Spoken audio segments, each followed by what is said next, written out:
Good morning, student. I am Shilpa Makriya from Adarsh Palniketan Senior Secondary School, your science teacher. Today we are going to start our chapter 6. Chapter 5 is completed in previous class. Today our chapter 6 is combustion and flame. Means of combustion, meaning of combustion is dahan. And you have already know what flame. Flame means ज्वाला, अग्नि जिसको आप बोलते हैं. In this chapter we have read, इस chapter में हम पढ़ेंगे ज्वाला या जलना. ज्वाला या जलना.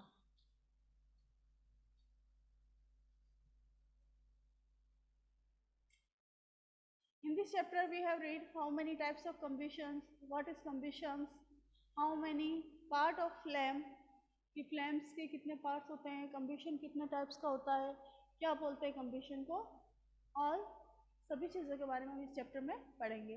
सो student, open to your book, page number 64. आप सभी जो है अपनी बुक का पेज नंबर 64 ओपन कीजिए. Combustion and flame is our chapter. We use different kind of fuels for various purpose. हम सभी जो है फ्यूल्स मीन्स ईंधन, अलग अलग टाइप्स के जो है फ्यूल्स घरों में यूज़ में लेते हैं और अलग अलग काम के लिए. In industry and for running automobiles. Industries, कारखानों में, ऑटोमोबाइल्स जो व्हीकल्स वगैरह आप चलाते हैं उनमें. Can you name a few fuels used in our homes. तो क्या आप कुछ के नाम ऐसे बता सकते हैं फ्यूल्स के जो हम घरों में यूज़ में लेते हैं. तो अपन ने प्रीवियस चैप्टर में पढ़ा है जो अपना कोल और पेट्रोलियम चैप्टर था. उसमें कोल, पेट्रोल, डीजल, ये सभी का हम क्या करते हैं फ्यूल के रूप में यूज़ करते हैं. एलपीजी. तो name a few fuels used in trade and industry. What fuels are used to running automobiles. Your list will contain like. तो कौन कौन से आएंगे. Cow dung. Cow dung means जो गाय भैंसों के गोबर से जो कोपलें बनाई जाती है उन्हें बोलते हैं cow dung. Wood, coke, charcoal, petrol, diesel, compressed natural gas etcetera. इन सभी का यूज़ जो हम फ्यूल के रूप में, ईंधन के रूप में करते हैं. काउ डंग का यूज़ जो हम कुकिंग में यूज़ में लेते हैं, और जो है कोल, चारकोल, पेट्रोल, डीजल इनका व्हीकल में यूज़ में लिया जाता है, इंडस्ट्री में इनका यूज़ किया जाता है. You are familiar with the burning of a candle. हम जो है घरों में कैंडल जलाते हैं सभी. हमारे यहाँ जब लाइट चली जाती है या पहले जब इलेक्ट्रिसिटी नहीं थी तो लैंप जलाते थे लोग, तो कैंडल का हम जो है यूज़ करते हैं रोशनी के लिए. What is the difference between the burning of candle and burning of a fuel like coal. दोनों में क्या डिफरेंस है. कैंडल जलाते हैं तो आप क्या स्मोक निकलता है कि उसमें स्मोक प्रोड्यूस होता है कैंडल में, और इसी की जगह अगर आप कोल जलाएंगे, कोयले को जलाएंगे, तो क्या होगा, पहले काफ़ी स्मोक, धुआं प्रोड्यूस होगा. May be you were able to guess right. Candle burn with a flame whereas coal does not. कि जो कैंडल है जलाते ही ज्वाला अग्नि के रूप में जलती है, जबकि कोयला सीधा नहीं जलता है. Similarly, you will find many other material burning without a flame. तो क्या आप ऐसे कुछ और भी मटेरियल जानते हैं जो विदाउट फ्लेम, बिना अग्नि के जलते हैं. Let us study the chemical process of burning. The types of flame produced during this process. तो क्या होता है ये देखेंगे अपन. अब है यहाँ पर हमारा टॉपिक है व्हाट इज कम्बशंस. दहन होता क्या है. What is combustion. आपने बेटा, हमने प्रीवियस क्लास में भी एक्टिविटी करी थी कि जब हम एक बर्निंग कैंडल लेते हैं और बर्निंग कैंडल के ऊपर जब हम एक एम्प्टी ग्लास को से कवर कर देते हैं, तो जो कैंडल है हमारी कुछ देर तक ही क्या है जलती है ना. और आफ्टर सम टाइम, कुछ टाइम के बाद में क्या है अपने आप क्या हो जाती है, जलना बंद कर देती है. तो इसके पीछे क्या रीज़न होता है कि गिलास में जो भी एम्प्टी ग्लास है, इट मीन्स उसमें क्या फील है, एयर फील है. एयर फील है, इट मीन्स वहाँ पर क्या है, ऑक्सीजन प्रेजेंट है. तो जितनी भी ऑक्सीजन इस ग्लास में प्रेजेंट थी उसका यूज़ किसने कर लिया, कैंडल ने जलने में कर लिया. जैसे ही गिलास में ऑक्सीजन की एब्सेंस हो जाती है, ऑक्सीजन खत्म हो जाती है, हमारी कैंडल क्या जलना बंद कर देती है. तो इट मीन्स कोई भी पदार्थ या कोई भी चीज़ तभी जलती है जब उसमें क्या, उसे ऑक्सीजन मिले. किसी भी चीज़ को जलने के लिए क्या होता है, ऑक्सीजन जरूरी होता है।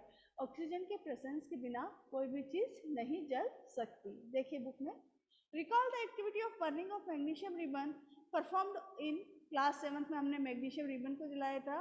We learn the magnesium burn from magnesium oxide and produce heat and light. यहाँ पे अपने मैग्नीशियम रिबन की भी आपने जो है आपका चैप्टर था एसिड बेसिस एंड सॉल्ट्स, उसमें हमने जो है मैग्नीशियम रिबन का एग्जांपल देखा था। सिंबल ऑफ मैग्नीशियम आप सबको याद हो गया होगा अभी तक, Mg को जला रहे, इट मीन्स किसकी प्रेजेंस हो रही है वहाँ पर, ऑक्सीजन की प्रेजेंस में जल रहा है, तो क्या बनाएगा वो मैग्नीशियम ऑक्साइड। जो व्हाइट कलर की एश हमें मिलती है मैग्नीशियम ऑक्साइड मिलती है। यहाँ पे मैंने आपको तारा झंडी का एग्जाम्पल दिया था, जो तारा झंडी आप जलाते हैं क्रैकर्स वगैरह दिवाली पे, तो उसमें से क्या एक ब्रिलियंट लाइट, जो लाइट इस तरह की अलग अलग लाइट्स उसमें निकलती है, और जब जब हमारी तारा झंडी पूरी जल जाती है तो व्हाइट कलर का उसमें एश राख वगैरह बच जाती है, जो कि किसकी होती है, मैग्नीशियम ऑक्साइड की होती है। We can perform a similar activity with a piece of charcoal. Hold the piece of a pair of tongue and bring it near the flame, a candle or Bunsen burner. What do you observe? We find charcoal burn in air. We know that charcoal to burn in air producing carbon dioxide, heat and light. किसी भी चीज़ को जला रहे हैं आप oxygen की presence में, तो कौन सी गैस रिलीज होगी, जलाने पर जो स्मोक देता है। स्मोक में हमेशा क्या होगा, कोई भी किसी भी व्हीकल का स्मोक हो, धुआं में सबसे ज़्यादा क्या होगी, कार्बन डाइऑक्साइड गैस प्रेजेंट रहेगी। और कार्बन डाइऑक्साइड गैस के साथ में क्या निकलता है, गर्माहट रहती है उसमें, हीट और लाइट वहाँ पर निकलती है। अब अंडरलाइन करेंगे, अब डेफिनेशन आ रही है अपनी sorry, a chemical process in which substance react with oxygen, कि वह एक रासायनिक क्रिया जिसमें सब्सटेंस, कोई भी पदार्थ, यहाँ पर अपना पदार्थ क्या है, मैग्नीशियम है substance, react with oxygen, oxygen से रिएक्ट कर रहा है, to give off heat is called combustion. मतलब ऑक्सीजन से रिएक्ट करके जल रहा है, इट मीन्स हमें हीट मिल रही है, ऊष्मा मिल रही है, तो this is called a combustion. ये क्या कहलाएगा, कंबशन कहलाएगा। The substance that undergoes combustion is said to be combustible. और जो सब्सटेंस इसमें भाग ले रहे हैं, पार्टिसिपेट कर रहे हैं, उसे क्या बोलेंगे, कंबस्टिबल सब्सटेंस बोलेंगे। इट मीन्स यहाँ पे कंबस्टिबल सब्सटेंस कौन सा हो गया, मैग्नीशियम। मैग्नीशियम इसमें पार्टिसिपेट कर रहा है, रिएक्शन में पार्ट ले रहा है, तो जो सब्सटेंस इस प्रोसेस में पार्टिसिपेट करते हैं, दिस दो substance is called A combustible substance, ये कहलाते हैं।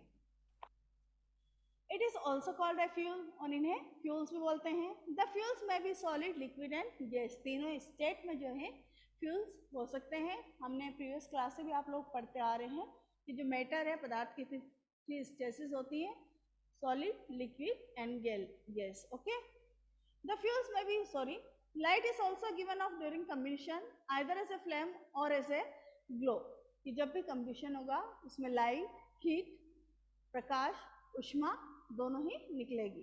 इन the reaction mentioned above, magnesium and charcoal are combustible substance, और इसमें क्या है, मैग्नीशियम और चारकोल क्या है, कंबस्टिबल सब्सटेंस है, जिन्हें हम जला रहे हैं। यहाँ पर जो है आपका पर्पल पैराग्राफ दिया हुआ है, पहली का वो देखिए आप। Rightly so, in our body food is broken down by reaction with oxygen and heat is produce. We learn that in class 7 में हमने डाइजेशन इन ह्यूमंस सबने पढ़ा है। ह्यूमन में डाइजेशन, अलग अलग पार्ट के डाइजेस्टिव सिस्टम के अपन ने पार्ट पढ़े हैं, कौन सा पार्ट किस चीज़ का डाइजेशन करता है, तो वहाँ पर भी क्या होता है, डाइजेशन में जो है ऑक्सीजन प्रेजेंस है। अपन ने यूनिसेलुलर, मल्टी सेलुलर ऑर्गेनिज्म पढ़ा है, एनारोबिक और रेस्पिरेशन पढ़ा है, जो कि ऑक्सीजन की प्रेजेंस में होता है, एरोबिक और एनारोबिक रेस्पिरेशन। तो वहाँ पर भी क्या है, ऑक्सीजन हमारे लिए जरूरी होती है, तो वहाँ पर भी कौन सा है, कंबशन होता है। अब यहाँ पर आपकी जो है एक्टिविटी है 6.1, collect some material like straw, match stick, kerosene, paper, iron nail, stone piece, glass etcetera, under the supervision of your teacher, try to burn it material one by one. ये सबको आप एक एक करके जलाते हैं, तो if combustion take place mark the material combustible, otherwise mark it non combustible. जो नहीं जल रहा वो नॉन कंबस्टिबल में आ जाएंगे। तो आयरन नेल क्या हमारे जलाने पे जलेगी, नहीं, नॉन कंबस्टिबल में आ जाएगी। जो कि स्टोन पीस है, स्टोन पीस जलेगा अपने जलाने पे, तो भी नॉन कंबस्टिबल में आ जाएंगे। और जो सब्सटेंस ऑक्सीजन की प्रेजेंस में जलना स्टार्ट कर देते हैं, वो किस में आएंगे, combustible substance में आएंगे. Can you name some more substance which are combustible? You can add those to table 6.1. Let us investable condition under the combustion take place. अब यहाँ पे एक्टिविटी 6.2 मैंने आपको भी बताई थी, उसका थोड़ा सा पार्ट यहाँ पे डिटेल में दी हुई है. एक्टिविटी 6.2 देखिए अब आप लोग. अभी एक्टिविटी 6.2 में जो है हमने 3 कैंडल लिए, burning candle A, B, C.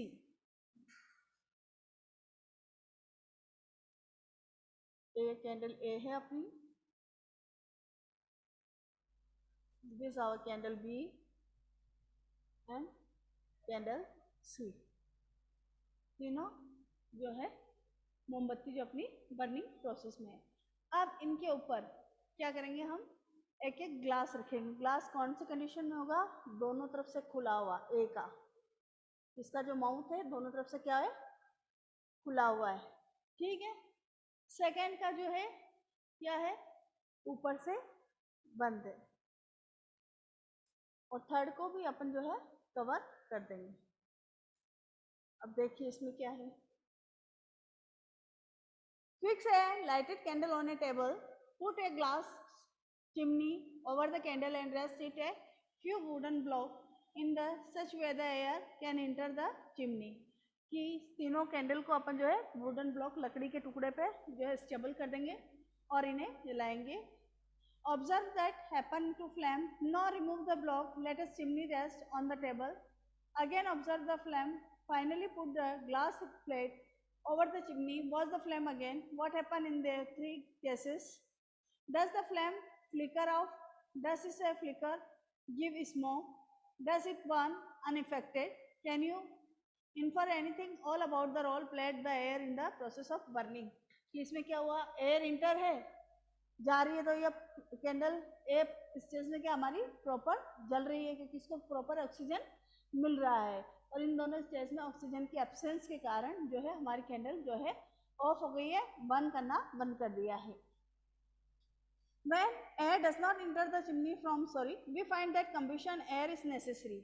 तो इसमें क्या देखते हैं हम कि जो हमारी कैंडल ए है उसमें प्रॉपर एयर पास हो रही है. तो एयर किसी भी चीज़ को जलने के लिए क्या है, एयर जरूरी है. जब तक एयर मिल रही है तब तक हमारी जो फ्लेम है वो क्या है, जलती रहेगी, हमारा कंबशन होता रहेगा ऑक्सीजन की प्रेजेंस में.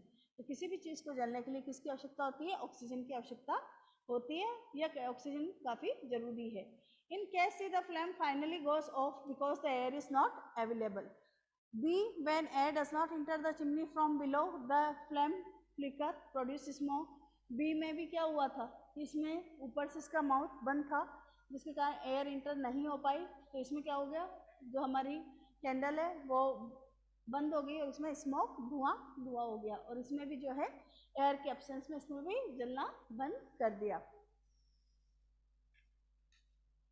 पेज नंबर 66 पे देखिए. We have read that the sun produces its own heat and light. सबको पता है कि हमारे यहाँ जो अनलिमिटेड सोर्स ऑफ एनर्जी और हीट, सबसे बड़ा सोर्स क्या है एनर्जी और हीट का, लाइट का, सन है. सन से हमें अनलिमिटेड हीट और लाइट मिलती रहती है. It is also some kind of combustion. In the sun heat and light are produce by nuclear reaction. You will learn this process in higher classes. इससे क्या है, ये आप आगे में इस क्लासों में न्यूक्लियर रिएक्शन वगैरह पढ़ेंगे तब उसकी डिटेल पढ़ेंगे. Activity 6.3, place a piece of burning food or a charcoal on iron plate or tawa. ये अपन जो है बर्निंग वुड लकड़ी की और चारकोल की जगह पर लेंगे लोहे का तवा. Cover it with a glass jar of a tumbler and transparent plastic jar. Observe that happen. Does charcoal stop burning after some time? Can you think of reason what is a stop burning? तो अगर आप उसको ढक देंगे plastic jar से तो सबको पता है वो जलना, चारकोल बंद हो जाएगा. क्यों बंद हो जाएगा, क्या रीजन आएगा इसमें बताओ? आयरन तवा है, उस पर अपने चारकोल लिया है, चारकोल को हम जला रहे हैं. चारकोल मीन्स कोयला वगैरह, लकड़ी का जो बुरादा वगैरह जला रहे हैं और उसको हमने प्लास्टिक के कंटेनर से पूरा ढक दिया जलने. तो क्या होगा, वो जलेगा या बंद हो जाएगा? क्यों बंद हो जाएगा वो जलना? Yes, speak loudly. ऑक्सीजन की एब्सेंस के कारण, एयर की एब्सेंस के कारण। अब यहाँ पर जो है आपका जो अपन डेली यूज में भी इसको यूज में लेते हैं लोग, और आपको इसका रीजन नहीं पता होगा। देखिए, you might have heard that when the cloth of person catches fire. आपने देखा होगा जब किसी भी व्यक्ति के कपड़ों में आग लग जाती है या कहीं पे भी आग लग जाती है घर, तो the person is covered with blanket to extinguish fire. तो एयर से बचे, आग से बचने के लिए उसे ब्लैंकेट, कंबल उड़ाया जाता है। देखा होगा आपने जनरली लाइफ में, नहीं तो न्यूज़पेपर में, मूवी में, है ना। तो क्यों उड़ाया जाता है? जब किसी भी पर्सन को आग लगी या उसके कपड़ों में आग लगने के कारण आग ने पकड़ लिया उसको। अब कपड़ों में अगर आग लग जाती है तो आग तो बहुत जल्दी फैलती है, कपड़ा काफी जल्दी जलता है ना, क्लोथ जो अपन पहने रखते हैं। तो ऐसे में उस पर्सन को ब्लैंकेट, ब्लैंकेट में कंबल जो घरों में यूज में लेते हैं ना ब्लैक वाले, वह ब्लैंकेट क्यों उड़ाया जाता है पता है किसी को? ब्लैंकेट उड़ाने का पर्पस यही होता है कि जिस पर्सन के कपड़ों में आग लगी हुई है, जब उसको ऊपर से ब्लैंकेट उड़ा दिया जाता है, तो ब्लैंकेट क्या होता है, काफी थिक होता है और हेयर से बना हुआ होता है, आपने ये भी देखा है। और हेयर में क्या फील होती है? एयर फील होती है। एयर क्या वर्क करती है? इंसुलेटर का वर्क करती है। देखा आपने अपने प्रीवियस क्लास में 6th-7th में, है ना। तो जैसे ही उस पर्सन को कंबल उड़ा दी जाती है, तो अंदर का जो पर्सन के आसपास की जो एयर है, वहां पर बाहर की एयर का क्या कांटेक्ट टूट जाता है। ठीक है, कांटेक्ट टूट जाने के कारण बाहर की ऑक्सीजन उस पर्सन के अंदर तक नहीं जा पाती, जिससे कि आग बुझ जाती है, ज़्यादा फैलती नहीं है। अगर ब्लैंकेट नहीं उड़ाया जाए उसे, तो क्या होगा, कंटिन्यूसली आग जलती रहेगी और हम व्यक्ति को काफ़ी हानि हो सकती है। तो ऐसी सिचुएशन में कि कहीं पर भी कोई चीज़ आग पकड़ लेती है, जल जाती है, तो वहाँ पर ब्लैंकेट डाल दिया जाता है। कि ब्लैंकेट से क्या होता है कि बाहर की हवा से जो है, जो हमारी आग लगी हुई है उसका कांटेक्ट क्या हो जाता है, टूट जाता है। कांटेक्ट टूट जाने के कारण अंदर क्या हो जाती है, ऑक्सीजन की एब्सेंस हो जाती है, कमी होने लग जाती है और आग बुझ जाती है। देखिए, the person is covered with a blanket to extinguish. Can you guess why? क्यों उड़ाया जाता है उन्हें? Now recall some your experience. Does a match stick burn by itself? How does it burn? जब मैच स्टिक आप जलाते हैं, माचिस की तीली, तो जलने लग जाती है अपना रब करते ही। You might have had experience of burning a piece of paper. Does the burn paper when a burning match stick brought near it? जैसे ही आप जलती हुई माचिस की तीली के पास पेपर को लाते हैं, अपने कागज को लाते हैं, तो पेपर क्या जलना स्टार्ट हो जाता है, इजीली जल जाता है। Can you burn a piece of wood by burning lighting match stick near it? तो क्या आप जैसे कागज जला रहे हैं, कागज माचिस की तीली लाए कागज के पास और कागज हमारा जलना स्टार्ट हो गया, तो ऐसे क्या हम लकड़ी को जला सकते हैं? माचिस की तीली से आप वुड को जला सकते हैं? लकड़ी को नहीं जला सकते। Why do you have use paper और kerosene oil start fire wood and oil? कि जब भी आप घर में, अभी तो विंटर सीजन जैसे स्टार्ट होगा तो घर पे सभी लोग ठंड से बचने के लिए आग जलाते हैं ना, तो लकड़ी इनको जलाने से पहले क्यों हम कागज का और केरोसिन ऑयल का यूज करते हैं, जिससे कि इजीली आग लग जाती है। Have you heard to forest fire?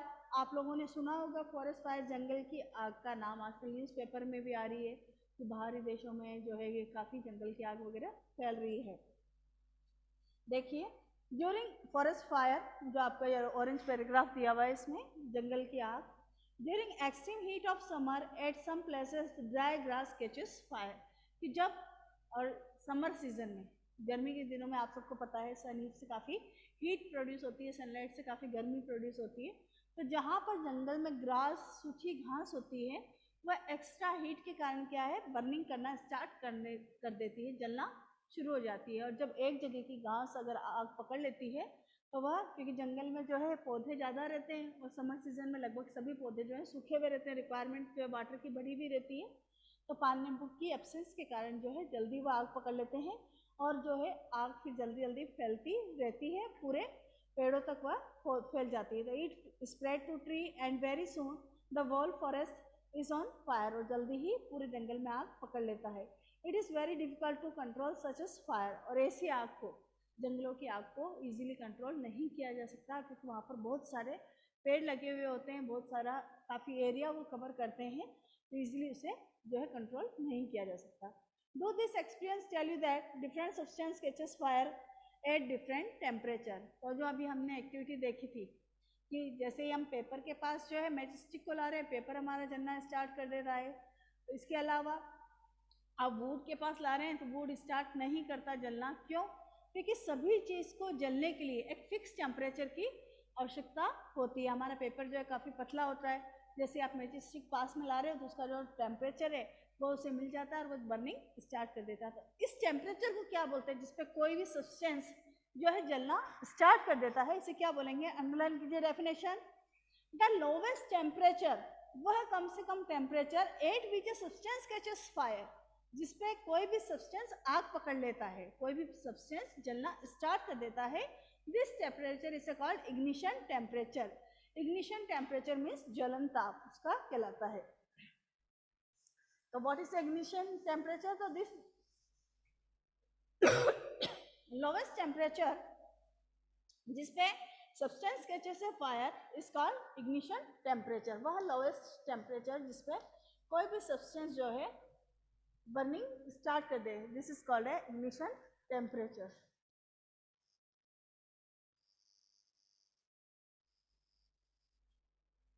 Ignition temperature means ज्वलन ताप। किसी भी चीज़ का इग्निशन टेम्परेचर क्या हो, कौन सा होगा जिसपे वो बर्निंग स्टार्ट कर ले। मीनिंग ऑफ इग्निशन इज ज्वलन ताप। अंडरलाइन करेंगे डेफिनेशन और लर्न भी करेंगे बेटा साथ में। तो इग्निशन टेम्परेचर कौन सा होगा? जिसपे कोई भी पदार्थ लोएस्ट ताप, कम से कम ताप, जिसपे वो बर्निंग स्टार्ट कर दे। Can you tell no why match stick does not catches the fire on its own at a room temperature? क्या आपने देखा है कि रूम टेम्परेचर पे मैच स्टिक क्या अपने आप आग पकड़ लेता है? नहीं, जब तक आप उसको रब नहीं करते वो नहीं पकड़ सकता। Why does the match stick start burning और rubbing it on the side of match box? जब आप मैचेस स्टिक्स को, माचिस की तीली को मैच बॉक्स पर रब करते हैं स्टेप से, तभी वो आग पकड़ती है। अपने आप पकड़ लेती है क्या रूम टेम्परेचर पर रखी हुई? नहीं, उसके लिए क्या होता है? रब करना जरूरी होता है उसको मैच बॉक्स पर। We find that a combustible substance cannot catch fire or burn along its temperature is lower than a ignition temperature। तो हमने इसमें क्या देखा कि कोई भी सब्सटेंस जो जब तक उसके इग्निशन टेम्परेचर पर नहीं पहुंचता तब तक वह आग नहीं पकड़ सकता। और अलग अलग सब्सटेंस का इग्निशन टेम्परेचर अलग अलग होता है। जैसे बॉइलिंग पॉइंट अपन ने देखा है कि वाटर का बॉइलिंग पॉइंट 100 डिग्री सेल्सियस होता है, वैसे ही मिल्क का बॉइलिंग पॉइंट अलग होता है। तो वैसे ही इग्निशन टेम्परेचर भी जो है अलग अलग सब्सटेंस का डिफरेंट ही होता है, सेम इग्निशन टेम्परेचर नहीं होगा। Have you ever seen cooking oil catches fire when A frying pan is keeped for a long on a burning stove? आपने घर में भी कई बार देखा होगा, या आप लोग अगर कुकिंग करते होंगे कुछ आप में से, तो कई बार आपने नोटिस भी किया होगा जब ऑयल को आप काफ़ी लंबे समय तक गर्म करते हैं तो वह थोड़ी देर में जलना स्टार्ट हो जाता है, बर्निंग उसमें होने लग जाती है। Kerosene oil and would do not catch fire on their own at room temperature. और लकड़ी और केरोसिन ऑयल जो कि मिट्टी का तेल है, रूम टेम्परेचर पे अपने आप आग नहीं पकड़ सकते। इनके पास आपको क्या है, थोड़ा सा फ्लेम को लाना पड़ेगा। अगर हम उनके पास जलती हुई माचिस तीली उनके पास भी ले आएंगे केरोसिन ऑयल के पास, तो अपने आप आग पकड़ लेता है, पर बिना माचिस की तीली के आग के बाद जलना स्टार्ट नहीं होगा। Thus, it means that ignition temperature of kerosene oil is lower than that of wood। तो क्योंकि लकड़ी से पहले केरोसिन ऑयल जलता है, आग जलाने के लिए यूज में लेते हैं, गीली लकड़ियाँ होती तो उस पर थोड़ा सा केरोसिन ऑयल डाल देते हैं, फिर माचिस की तीली लगाती है, हमारी जो है वुड जो है बर्निंग प्रोसेस स्टार्ट हो जाती है, वुड में लकड़ियाँ जलने लग जाती है। तो इट मीन्स क्या है कि जो केरोसिन ऑयल का जो इग्निशन टेम्परेचर वो क्या है, वुड से लोएस्ट है, कम है, इसलिए जो है केरोसिन ऑयल जल्दी बर्निंग स्टार्ट कर देता है। The following activities show that the essential for a substance that reach ignition temperature to burn। तो in this activity में आपने क्या देखा, किसी भी चीज़ को जलने के लिए क्या होना चाहिए? एक तो ऑक्सीजन की ज़रूरी होनी चाहिए, ऑक्सीजन के प्रेजेंस में कोई चीज़ जलेगी। सेकेंड, उसका जो इग्निशन टेम्परेचर है, जो उसका ज्वलन ताप है, वहाँ तक उसे पहुँचना चाहिए। वो आप कोई भी सब्सटेंस जो है अपने इग्निशन टेम्परेचर पे क्या है, बर्निंग स्टार्ट करेगा। जब तक अगर उसका इग्निशन टेम्परेचर नहीं पहुंच रहा तो वो सब्सटेंस नहीं जलेगा। अब है आपकी activity 6.4, be careful while handling burning candle. यहाँ पर भी एक्टिविटी है, make 2 paper cup. Paper cup में आप क्या ले सकते हैं, आपके जो कॉफ़ी कप वगैरह पेपर्स के बने हुए होते हैं ना, वो ले सकते हैं, आप पेपर का कोन वगैरह भी बना सकते हैं। अब एक्टिविटी में 2 बर्निंग कैंडल लेंगे अपन, जलती हुई कैंडल, बर्निंग कैंडल लेंगे। एक पे आप क्या करेंगे, डायरेक्ट पेपर कप को जलाएंगे। दूसरे में पेपर कप में अपन ने क्या फिल कर दिया, वाटर फिल कर दिया। कौन सा पेपर कप जल्दी बर्न होगा, ए वाला या बी वाला? बी वाला। क्यों? क्योंकि उसमें क्या है, खाली है वो, खाली होने के कारण इसका इग्निशन टेम्परेचर क्या लो होगा। और जिसमें वाटर फिल है, वाटर फिल होने के कारण जो भी आप फ्लेम दे रहे हो वह फ्लेम पहले किसको लगेगी, वाटर पे पास होगी, है ना। और जब तक वाटर का इग्निशन टेम्परेचर नहीं आएगा तब तक इसका इग्निशन टेम्परेचर नहीं होगा। आप घर पे भी या विंटर सीजन में एक्टिविटी करना बड़ों के प्रेजेंस में, कि आप प्लास्टिक की बोतल खाली अपन आग में डाल दे तो क्या होता है, जलना स्टार्ट हो जाती है। अगर आप उसी प्लास्टिक को बोतल को वाटर से फिल करके पूरा कैप बंद करके डालोगे तो क्या वो जलेगी, वह नहीं जलेगी जब तक कि उसका वाटर का जो है इग्निशन टेम्परेचर नहीं आ जाता। पहले वो अपनी हीट पूरी किसको देगा, वाटर को हीट पास करता है, जो भी सब्सटेंस फील होता है, उसके बाद ही जो है पेपर जलना स्टार्ट होगा। देखिए, make 2 paper cup by folding a sheet of paper about 5 ml of a water in one of the cup। एक में हम वाटर लेंगे, heat both the cup separately with a candle। What do you observe? दोनों को अपन जलाएंगे तो क्या होता है, what happen to empty paper cup, what happen to paper cup with water, दोनों में क्या होगा। Does water in this cup become hot? क्या पेपर कप के अंदर भी पानी क्या होता है, गर्म हो जाता है। If you continue heating the cup, we can even boiling water in the paper cup। Can you think an explanation for this phenomenon? तो यह घटना क्यों होती है। The heat supplied to the paper cup is transferred water by conduction। कि जो जब अपन गर्म कर रहे हैं तो हीट किसको ट्रांसफर हो रही है, वाटर मॉलिक्यूल को ट्रांसफर हो रही है, और वाटर मॉलिक्यूल को ट्रांसफर होने पर वाटर हमारा जो है गर्म होता रहता है। So in the presence of water the ignition temperature of paper is not reached. अब जो ए हमारा कप था, इसमें क्या है, वाटर की प्रेजेंस के कारण इस पेपर का इग्निशन टेम्परेचर क्या हो गया, हाई हो गया, जिससे कि जो फ्लेम इसके इग्निशन टेम्परेचर पर नहीं पहुंच पाती और यह कप हमारा नहीं जलता है। और जो हमारा बी कैंडल थी, इसमें वाटर के एब्सेंस के कारण इग्निशन टेम्परेचर पे जो है फ्लेम पहुंच जाती है और वह जलना स्टार्ट कर देता है। अंडरलाइन करेंगे again definition. The substance which have very low ignition temperature and can easily catches fire with a flame are called inflammable substance। ज्वलनशील पदार्थ किन्हें बोलेंगे, इनफ्लेमेबल सब्सटेंस, जिनका इग्निशन टेम्परेचर वेरी लो होगा और इजीली जो आग पकड़ लेते हैं। जो फॉर एग्जांपल पेपर का इग्निशन टेम्परेचर वेरी लो है और इजीली कैचेस फायर, इजीली आग पकड़ लेता है, तो इन्हें क्या बोलेंगे, इनफ्लेमेबल सब्सटेंस बोलेंगे, ज्वलनशील पदार्थ बोलेंगे। एग्जाम्पल ऑफ इनफ्लेमेबल सब्सटेंस, कौन कौन से पदार्थ जो जल्दी जल सकते हैं, पेट्रोल, एल्कोहल, एलपीजी गैस जो घरों में यूज में लेते हैं, आप स्विच ऑन करते ही जैसे लाइटर से ज़्यादा इजीली जल जाती है ना, तो एलपीजी इनका भी क्या है, इग्निशन टेम्परेचर काफ़ी लो होता है, इजीली जो आग पकड़ लेते हैं। Can you list some more inflammable substance की अपन और लिस्ट बनाएंगे। अब आज के लिए इतना ही। आपको माइक ऑन करो बेटा, किसी को कुछ पूछना है, ऐश्वर्य, क्रिश, आलोक। मैम कल आप लोग बेटा, पहले मैं आप लोगों से डेफिनेशन पूछूंगी, एक तो इग्निशन टेम्परेचर की और inflammable substance, okay, and combustion, तीनों डेफिनेशन लर्न एंड राइट करेंगे आप। Ignition temperature, inflammable substance and combustion, okay. Aishwarya learn करना है बेटा कल, है ना। और किसी को कुछ पूछना है, अंकित कोई टॉपिक बेटा समझ में आ गया, सब मनन समझ में आ गया, ओके।